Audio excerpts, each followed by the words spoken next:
niyo ako. Tama na siya!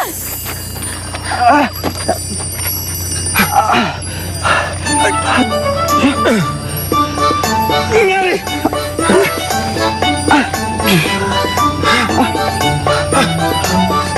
Pampihira naman kayo! Ang tatandaan nyo na tapos ngayon pa kayo mag-aaway. Dagdag problema lang kayo eh. O sige, tatanungin ko kayo. Ano na palaan nyo? Sa pagbakbakan nyo dyan? Wala! Sakit lang ng katawan! Ha? Dapat kasi alam nyo yan! Hindi ulad ang buhay nyo pag ganyan kayo! Tama na nga yan, Zinya. Nahihilo na ako. Andali.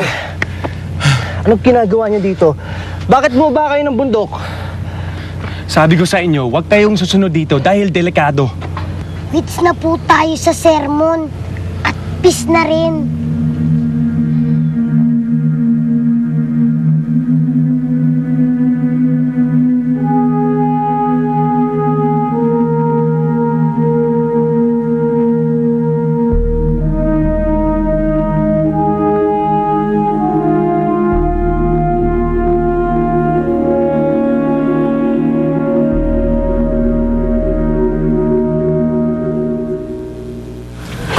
Kami nang bahala dito.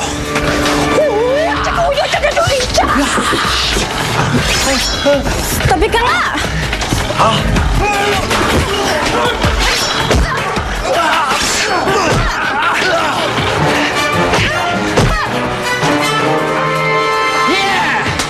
Tara natin! Come on! Sundan niyo na! Sundan niyo ako! Tara, tara!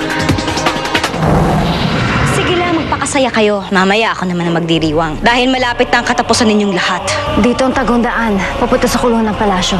May mga kawan. Kundi na.